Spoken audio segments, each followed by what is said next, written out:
I'm Pattu from freefincal. Let's talk about what is the value of 1 crore in 2021.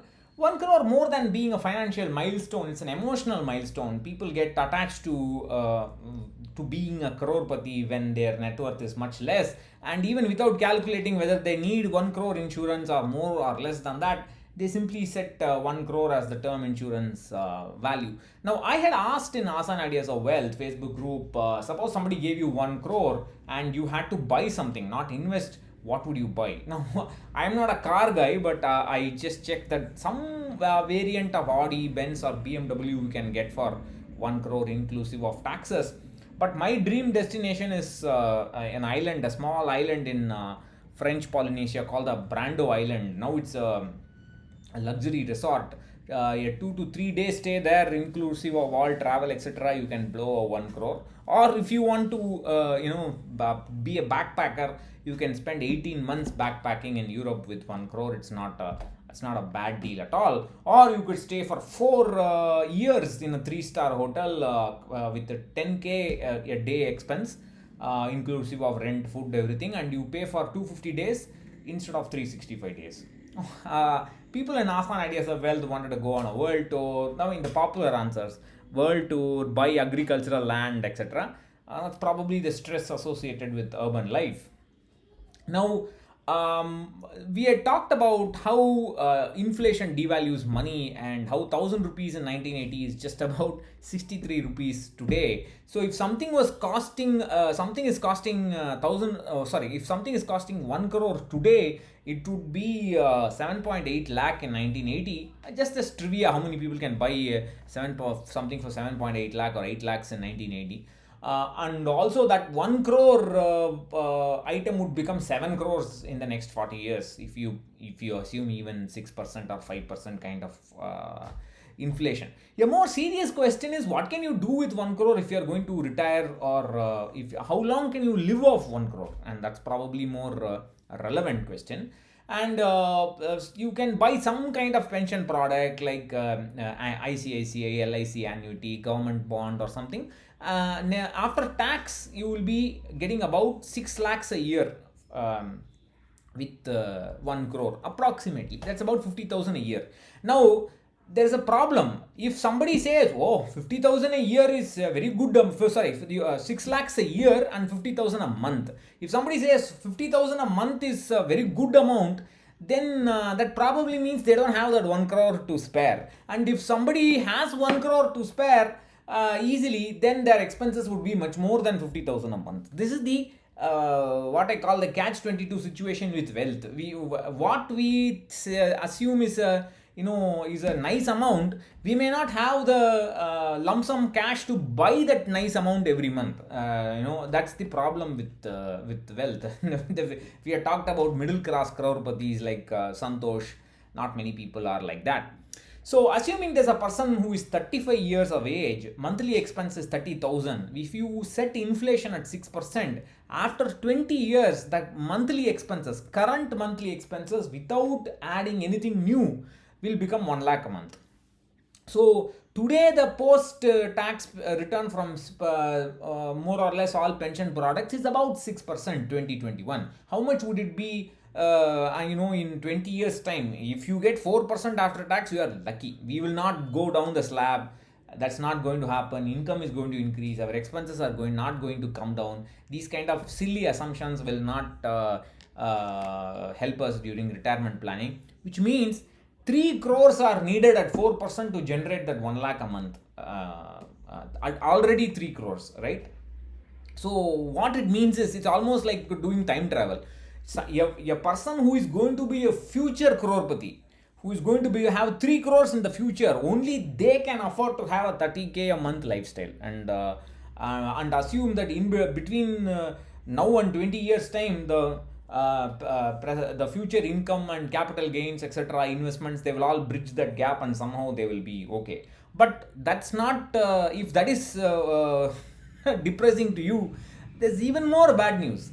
1 lakh a month is only at age 55. Inflation will keep increasing it, and you need additional money to account for that inflation. So another 1.5-2 crores would be necessary, and totally about 4 to 5 crores would be necessary to handle inflation in retirement. We have talked about that, how to get 1 lakh a monthly pension, in that kind of video. We've talked about all that. Now there's a very simple rule, simple Excel formula, where you assume that you take this 1 crore and you invest it with some return, and every year you withdraw some money which you need for that year, and you ask yourself how long the money will last, when will the money become, when will the corpus go to zero. So that simple Excel formula is given by this. It is N per, and you can use this formula. You can go to this article and check it. So return is the return on the corpus, inflation is the inflation on the payment, that is the payment is the pension, annual pension, and the inflation, year on year increase in this annual pension is given by this inflation. Corpus is 1 crore or whatever corpus you have, and this one means that you are withdrawing the payment at the start of the year.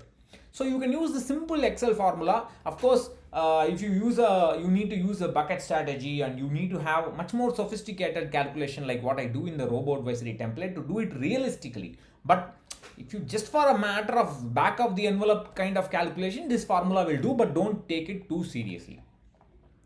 So I have this table here. For a person with 20,000 monthly expenses, 1 crore at 6% inflation, 7% post-tax return. Already 1% real alpha, what do you call is real returns there. So 1 crore at 6% inflation, 7% post-tax return, monthly expenses 20,000 will last for 52.5 years. 25,000 monthly expenses will last about 40 years. 30,000, 32 years. 35,000, 26, almost 27 years. 45,000, about 20 years. 50,000, 18 years. Now again there is a catch 22. See, the problem is that a senior citizen today may only need about 25,000, 30,000 expenses. For them, that money will last for the rest of their life. But how many will have 1 crore? How many senior citizens today have 1 crore to spare?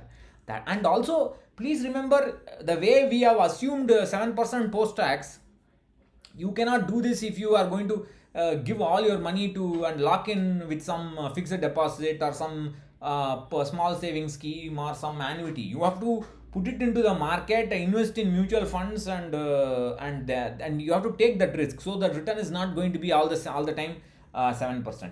So this is, all these practical problems are there. This is the catch-22 situation with wealth. Those who say expenses will be low, that much corpus is enough, may not even have that much corpus. At that time when they actually are going to, at the time of need, they may not have that much corpus. That is the big problem. And 1 crore unfortunately is not enough. Okay, borderline, I would say, for a person who is 55 years with 30,000 rupees expenses, 1 crore, more or less, they will be able to manage with the rest of their life. But for the rest of their life, but for others, they would need a lot more. So I have 2 takeaways from this. There's a movie called Waterworld, and there's a very famous dialogue there in Waterworld where they say, dry land is not our destination, it is our destiny. That's because the entire world is covered with water, and only very few places like Mount Everest is actually dry land. And so that's why they say dry land is not our destination, it's our destiny. Similarly, becoming a multi-crorepati, it is not a dream, it is not just a destination, it has to be made our destiny, and we have to work towards it. And you have to follow a simple formula to become wealthy, to have enough during retirement. The rate at which your income increases in future should be much greater than the rate at which your expenses increase. Some people, when they get a bonus, they think that they have reached the next level and start spending more. That kind of stupidity is a very bad idea. The only way we can see expenses, we cannot control too much.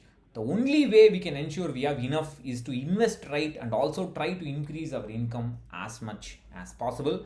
And that is one of the realizations I've had over the last couple of years, and that is the reason why I started this Earn from Skills course, because it can help us set up a foundation for passive income, active income, that from our skills that will last a lifetime.